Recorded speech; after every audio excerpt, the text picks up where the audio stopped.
بسم اللہ الرحمن الرحیم۔ میں ہوں محمد رضا نقشبندی اور آپ سن رہے ہیں داستان نگر۔ عظیم قامسین سپہ سالار محمد بن قاسم کی ولولہ انگیز داستان۔ اس سے پہلے آپ اس داستان کی 8 قسطیں سماعت فرما چکے ہیں۔ آئیے قسط نمبر 9 کی طرف بڑھتے ہیں۔ ہر دستہ علیحدہ علیحدہ فروکش ہوا۔ ہندو اس وقت تک کھڑے دیکھتے رہے جب تک کہ کھلے ہوئے میدان میں خیموں کا شہر آباد نہ ہو گیا۔ انہوں نے دیکھا کہ مسلمان نہایت اطمینان اور بے فکری سے کام میں مصروف ہیں۔ جب دن چھپ گیا تب یہ لوگ واپس چلے گئے۔ جب رانی لادی اور راجہ دہر کمرے سے نکلے تو کئی داسیاں برآمدے میں کھڑی ملی۔ لادی نے ان کو چند جوڑے کپڑوں کے لانے کا حکم دیا۔ وہ نہایت عجلت سے کئی پٹارے کپڑوں سے بھرے ہوئے لے کر آ گئی اور انہیں محل سے باہر لے گئی۔ راجہ اور رانی دونوں چلے اور محل سے نکل کر باہر آئے۔ یہاں تقریباً 1000 سواروں کا ایک دستہ کھڑا تھا۔ ایک خوبصورت رتھ جس پر چاندی کے پتھر چڑھے ہوئے تھے اور جو آفتاب کی شعائیں پڑنے سے جگمگا رہا تھا کھڑا تھا۔ اس رتھ میں 4 گھوڑوں کی 4 جوڑیاں یعنی 16 گھوڑے جتے ہوئے تھے۔ ہر گھوڑے پر ایک سوار نیزوں میں چھوٹی چھوٹی جھنڈیاں لگائے گھوڑوں کی باگیں پکڑے موجود تھا۔ یہ رتھ بہت لمبا اور کافی چوڑا تھا۔ اس میں زر نگار مسند بچھی ہوئی تھی اور چھوٹے چھوٹے تکیے لگے ہوئے تھے۔ رتھ کے اندر خوشنما ریشمی کپڑا منڈا ہوا تھا۔ اندر سچے موتیوں اور باہر قدرتی پھولوں کے متعدد ہار لٹک رہے تھے۔ غرض کے رتھ کو بہت کچھ زینت دی گئی تھی۔ چونکہ رانی لادی کو راجہ دہر بہت زیادہ عزیز رکھتا تھا، اس کے واسطے ہر چیز ایسی بنواتا تھا جس کی مثال نہ مل سکے۔ یہ رتھ بھی رانی لادی کے لیے خاص طور پر بنوایا گیا تھا اور اس کے بنوانے میں رانی کے آرام و آسائش کا خاص طور پر خیال رکھا گیا تھا۔ رانی لادی تھی نازنین و محجبین غالباً زیادہ خوبصورت اور زیادہ نیک اور بولی ہونے کی وجہ سے رعایا کو بھی بہت زیادہ محبوب تھی۔ رانی کے آتے ہی تمام سواروں نے پر زور آواز سے کہا، ماتا رانی لادی کی جے۔ لادی ہزار و شعاع و ناز سے بل کھاتے ہوئے محل سرا کی سیڑھیوں سے اتری اور راجہ دہر کا سہارا لے کر رتھ پر سوار ہو گئی۔ کئی داسیاں بھی ایک طرف سے ہو کر اس کے پاس جا بیٹھی اور 15-20 اور پیش خدمتیں دوسرے چھوٹے چھوٹے رتھوں میں سوار ہو گئی۔ لادی کے رتھ میں بیٹھتے ہی ایک نوجوان برہمن آیا جس کی داڑھی ندارد اور مونچھیں بڑی بڑی تھیں۔ اس کے سر کے بیچ میں ایک لمبی چوٹی کا گچھا تھا جس میں گرہ دی گئی تھی۔ صرف ایک ریشمی دھوتی باندھے تھا، وہ بھی گھٹنوں تک نیچی، اور کوئی کپڑا نہ پہنے تھا۔ چند دھاگوں کو آڑا بل دے کر داہنے شانہ سے بائیں پہلو تک ڈالے ہوئے تھا۔ ان دھاگوں کو ہندو جینو کہتے ہیں۔ اس برہمن یا پنڈت کا نام چندر تھا۔ اس نے اپنے دونوں ہاتھوں کو جوڑ کر ماتھے کے قریب لے جاتے ہوئے جھک کر رانی کو پرنام کیا، اور جب اشارہ سے رانی سلام لے چکی تو وہ پیچھے ہٹ کر ایک رتھ کے اندر جا بیٹھا۔ اب رانی کی سواری روانہ ہوئی۔ سب سے پہلے کچھ سوار چلے، اس کے بعد رانی کا رتھ چلا اور اس کے رتھ کے پیچھے کنیزوں کے رتھ روانہ ہوئے۔ پھر چندر کا رتھ بڑھا اور سب سے آخر میں بقیہ فوج بڑی، بقیہ رسالہ بڑھا۔ اس شان سے رانی چلی، الور سے باہر نکلی اور دیبل کی طرف روانہ ہوئی۔ چونکہ دیبل وہاں سے کئی ہفتہ کی راہ کے فاصلے پر تھا اور درمیان میں ایک زبردست دریا مہران پڑتا تھا۔ مہران کو آج کل دریائے سندھ کہا جاتا ہے۔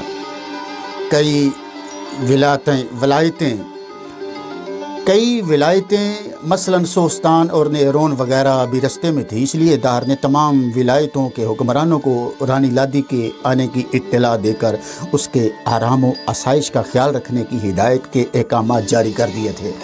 چنانچہ رانی لادی کی سواری جس طرف سے گزری وہاں کا حاکم اس کی مدارت کرتا چلا گیا جہاں کہیں رانی کا قیام ہوتا چندر اس کے پاس آتا اور گھنٹوں بیٹھا گیان دھیان کی باتیں کیا کرتا۔ آخر یہ کوچ و قیام کرتا ہوا مختصر سا قافلہ دیبل کے قریب پہنچ گیا۔ یہاں پہنچ کر انہیں معلوم ہوا کہ محمد بن قاسم نے دیبل کا محاصرہ کر لیا ہے۔ اس خبر پر ان لوگوں میں خوف و ہراس پھیل گیا۔ رانی لادی کو یہ بھی معلوم ہو گیا کہ اسلامی لشکر کا سردار، جس کا نام محمد بن قاسم ہے، بہت تھوڑی عمر کا ہے۔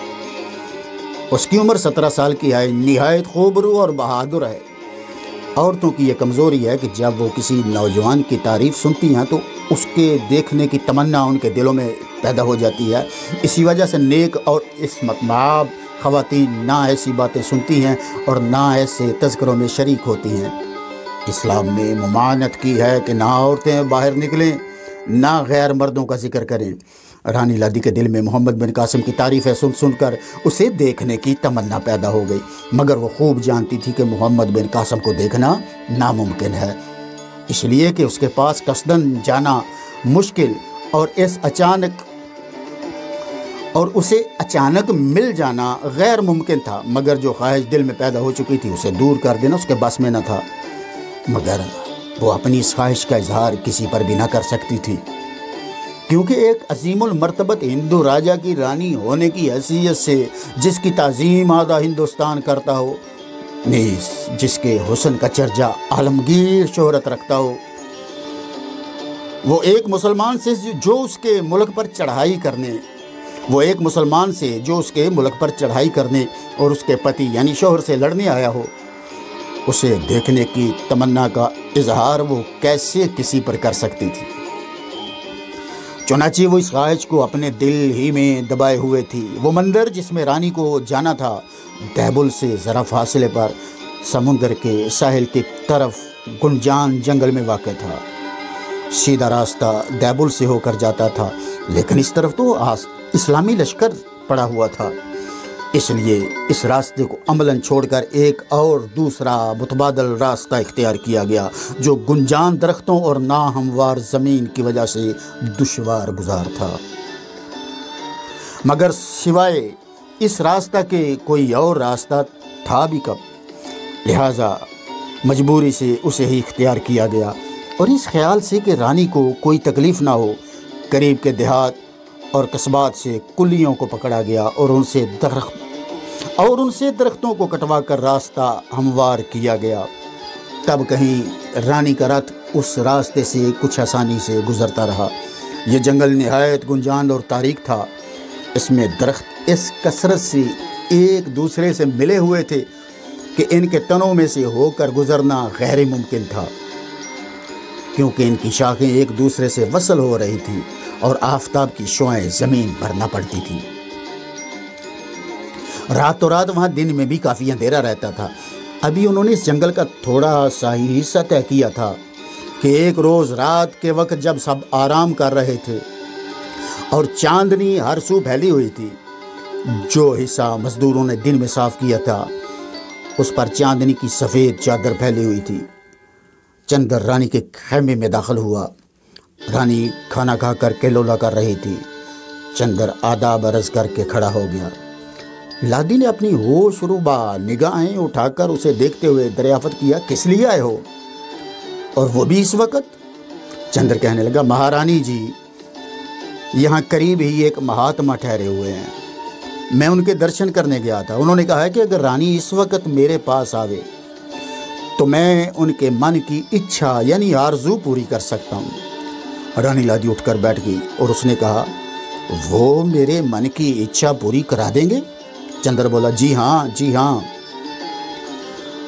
لادی کہنے لگی، اچھا تو چلو 10-20 سپاہیوں کو بھی ساتھ لے لو۔ چندر، انہوں نے پہلے ہی ہدایت کر دی ہے کہ سوائے میرے اور آپ کے تیسرا کوئی شخص بھی ادھر نہ آئے۔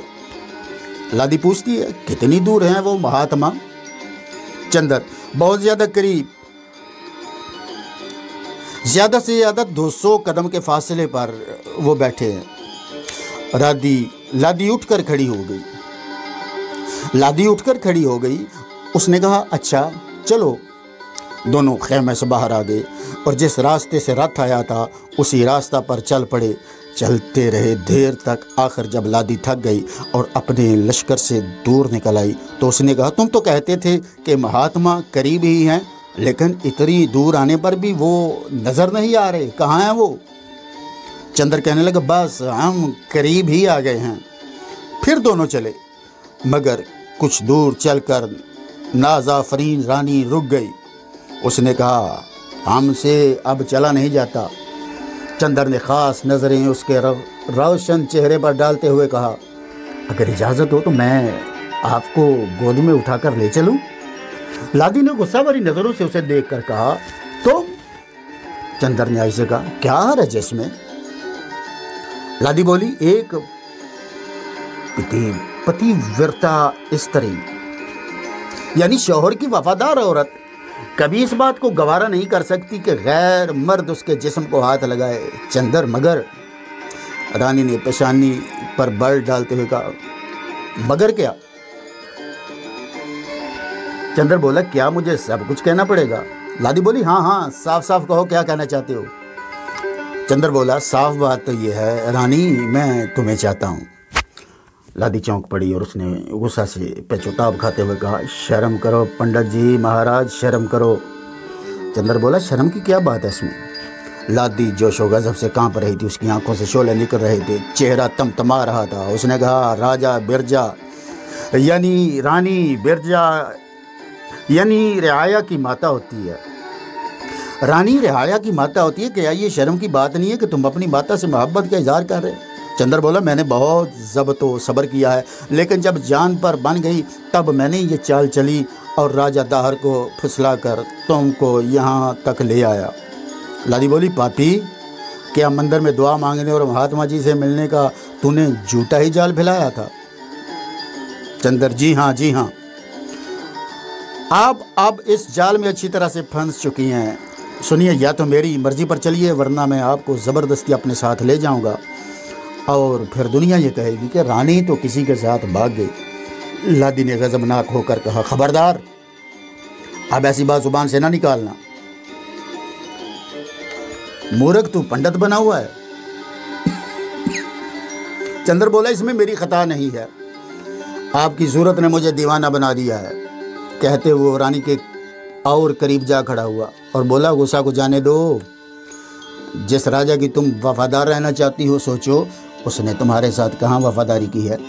اگر راجا وفادار ہوتا تو کیا کئی رانیاں تمہارے اوپر لاتا؟ جب وہ تمہارا ہی نہیں بنا تو تم بھی اس کی نہ بنو۔ لادی بولی دور ہو بدکار، مجھ سے ایسی باتیں نہ کر۔ چندر تو کیا آپ خوشی سے رضامند نہ ہوں گی؟ لادی کہنے لگی ہرگز نہیں۔ چندر بولا اچھا تو اب مجھے پھر زبردستی ہی کرنی پڑے گی۔ یہ کہتی اس نے ہتھیلی بجائی، کئی لوگ ادھر ادھر سے نکل آئے، یہ سب ڈھاٹے باندھے تھے، صرف ان کی آنکھیں چمک رہی تھی اور کوئی چیز نظر نہ آتی تھی۔ رانی ان قوی ہیکل انسانوں کو دیکھ کر ڈر گئی۔ چندر نے کہا رانی اب بھی مان جاؤ۔ لادی نے کہا میں پاپ کرنے سے مر جانا اچھا سمجھتی ہوں۔ چندر نے غصہ کے لہجہ میں کہا بہت اچھا۔ اب اس نے ڈھاٹے والوں سے کہا اسے اٹھا کر لے چلو۔ فوراً چند آدمی بڑھے۔ رانی نے غصہ سے چیخ کر کہا پاپیو الگ ہو جاؤ، مگر وہ کہاں ماننے والے تھے، انہوں نے لپک کر اسے اٹھا لیا۔ رانی نے اپنی قوت سے پوری طاقت سے آواز دی مدد مدد، بچاؤ بچاؤ۔ چندر نے حقارت سے رانی کو دیکھ کر کہا لگاتے ہوئے کہا فضول شور کرنے کا کیا فائدہ۔ رانی تڑپ رہی تھی، بل کھا رہی تھی، وہ اپنی پوری قوت سے رہائی کی جدوجہد کر رہی تھی۔ اس نے پھر چلا کر کہا آہ ہے کوئی بچاؤ، کوئی ہے بچاؤ مجھے۔ فوراً ہی ایک گرجدار آواز آئی خبردار رک جاؤ ڈھاٹے والو۔ لادی اور چندر نے نگاہ اٹھا کر دیکھا، چند مسلمان تلواریں سونتے کھڑے تھے۔ مسلمانوں کو دیکھتے ہی سب تھرا گئے۔ انہوں نے فوراً رانی کو چھوڑ دیا اور سب حیرت بھری نظروں سے شیران اسلام کو دیکھنے لگے۔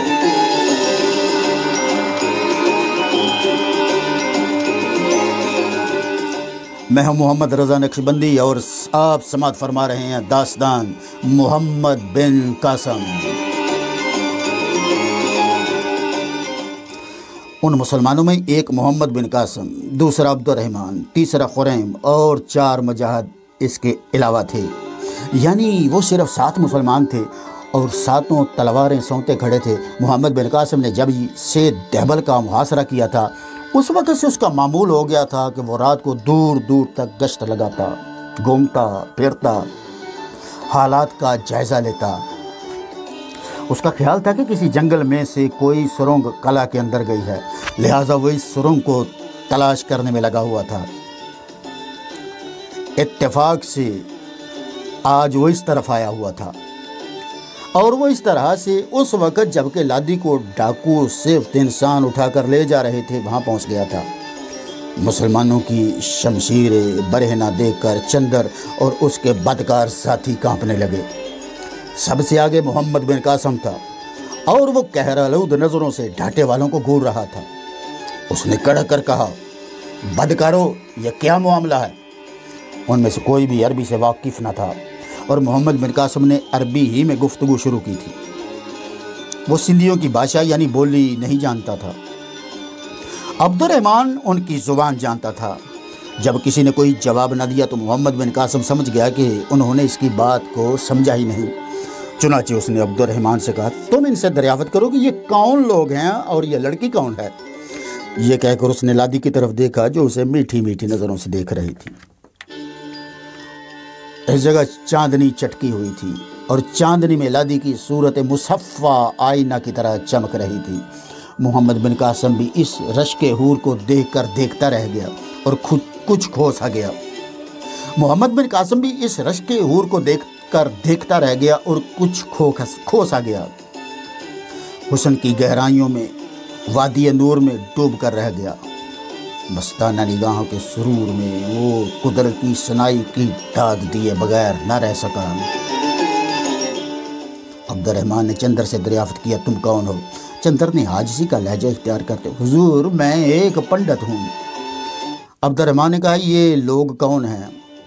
چندر بولا، یہ ڈاکو ہیں۔ عبد الرحمن نے پوچھا، اور یہ لڑکی کون ہے؟ چندر نے جواب دیا، یہ مہاراجہ دہر کی رانی لادی ہے۔ دہر کی رانی کا نام سن کر عبد الرحمن چونک پڑا۔ لادی کچھ ایسے محو ہو رہی تھی کہ اس نے عبد الرحمن اور چندر کی گویا گفتگو سنی ہی نہ ہو، مگر جب اپنا نام سنا تو عبد الرحمن کی طرف دیکھا۔ چونکہ رانی لادی اپنی سحر نگار نظروں سے محمد بن قاسم پر جادو کر رہی تھی، اس لیے محمد بن قاسم مسحور کھڑا اسے دیکھ رہا تھا۔ جب اس نے اپنی نگاہیں پھیری تو محمد بن قاسم کو گویا ہوش آ گیا۔ اس نے بھی عبد الرحمن کو دیکھا۔ عبد الرحمن نے کہا، حضور یہ لڑکی رانی لادی ہے اور راجہ داہر کی بیوی۔ محمد بن قاسم بھی فرط حیرت سے چونک پڑا۔ اس نے کہا، رانی لادی؟ دریافت کرو یہ اس خطرناک مقام پر کیسے پہنچ گئے؟ عبد الرحمن نے چندر سے دریافت کیا، اس پر خطر مقام پر رانی کیسے پہنچی، اور وہ بھی ایسے وقت میں کہ جب گرد و پیش میں مسلمان لشکر پھیلا ہوا ہے؟ چندر نے جواب دیا، حضور یہاں قریبی ایک مندر ہے، رانی صاحبہ اس مندر میں فتح کی دعا مانگنے آئی تھی۔ عبد الرحمن نے محمد بن قاسم کو چندر کی بات کا مفہوم سمجھا دیا۔ صاحبان یہ سمجھ لیں کہ آئندہ اس کے بعد جو گفتگو، جتنی بھی گفتگو ہندو سے ہوئی وہ عبد الرحمن کے ذریعے سے، کیونکہ ان لوگوں میں وہی ایک اس زبان سے واقف تھا۔ محمد بن قاسم نے دریافت کیا، یہ لوگ کون ہیں اور کیوں رانی کو اٹھا کر لے جا رہے تھے؟ چندر نے جواب دیا، یہ ڈاکو ہیں، رانی صاحبہ کو لوٹنے کے لیے لے جا رہے تھے۔ ایک ڈھاٹے والے نے کہا، حضور یہ جھوٹ بولتے ہیں، ہم رام نگر کے رہنے والے ہیں، یہ ہم کو اس لیے لائے تھے کہ ہم ایک عورت کو گرفتار کر کے رام نگر لے جائیں۔ رام نگر ایک معقول قصبہ تھا۔ رام نگر ایک معقول قصبہ تھا جو کہ اس جنگل سے 8-10 میل کے فاصلے پر نہرون کے قریب واقع تھا۔ محمد بن قاسم بولا، تم کو یہ بتایا گیا تھا کہ کس عورت کو گرفتار کرنا ہے؟ وہی شخص کہنے لگا، نہیں حضور، یہ ہمیں اب معلوم ہوا ہے کہ یہ تو ہماری ماتا رانی لادی ہیں۔